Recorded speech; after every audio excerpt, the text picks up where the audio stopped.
Is Jason Harrison. He co-owns the personal training and yoga studio Present Tense Fitness in downtown Dayton. He also publishes a daily subscription newsletter called the PDB that covers a range of topics related to wellness, including public policy, design, and fitness.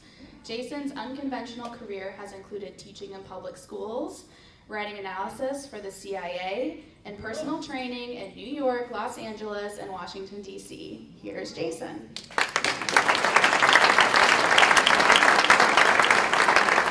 Hello, everyone. So it's become a yearly ritual for all of us to make fun of all of these people. Black Friday, Cyber Monday, people crowd, they fight, they grab things, they grab people. And so my talk tonight is about minimalism, or the beauty of minimalism, not unrelated to the idea of kind of like being less of a consumer. So here are people waiting all night in line for like a flat screen TV or a PlayStation or something. But when we think of minimalism in design, we think of one of the first things we think of is the beautiful iPhone. Sleek, minimalist, functional. It's been said that good design solves a problem, but good design also is as little design as possible. And you see this in Apple's products. And you see Steve Jobs here. What I think is interesting is that you see minimalism infused in not only his design, but also in what he wore. So he adopted a uniform at some point in his life. And that allowed him to basically reserve brain power for important decisions. President Obama similarly wore almost exclusively dark suits, and he said, I think in an interview with Vanity Fair, that he purposefully did that. It wasn't just something that he fell into, but he purposely did that because he wanted to minimalize the number of decisions that he had to make on a day-to-day basis, reserving brain power for the important things. Now, I'm a fitness guy, and when people think of gyms, this is what they often think of: machine upon machine upon machine upon machine, sort of the antithesis of minimalism. But it turns out that if you want to be strong and healthy and mobile, this thing right here is pretty much all you need. A basic barbell, you put 5 pounds on it one day, 10 pounds on it the next week, and you keep doing that. And that's called the idea of progressive overload. Fitness is actually a pretty simple thing. Guys like me try to make it complicated, but with a simple apparatus like this called a kettlebell, you just need one. You can get a full body workout, and you can continue that workout week upon week upon week. It's just simple iron, minimal. It's not machines and treadmills. And here you see famous strength coach named Nagar Fonouni doing what we call a Turkish get-up. And I don't know why it's called a Turkish get-up. A lot of strength exercises are named after like Eastern European and I guess former Ottoman countries. But what you saw her doing, the picture's gone by now because it's PK night, but she wasn't wearing shoes.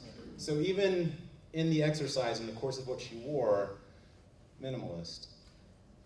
Delicious looking vegetables here. So people often ask me, how do I lose weight, or how do I learn how to control my appetite?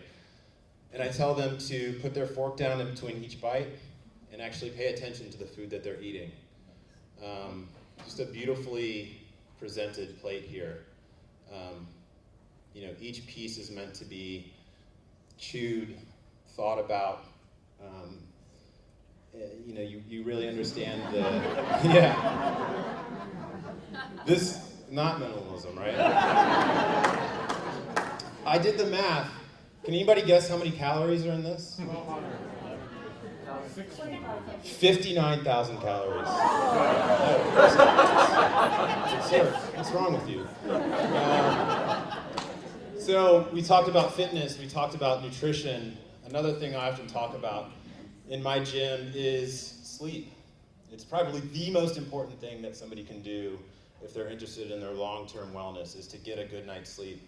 And we talk about having sort of a minimally designed room cool and dark, few distractions. It's a beautiful space. This presentation is one big copyright infringement because these are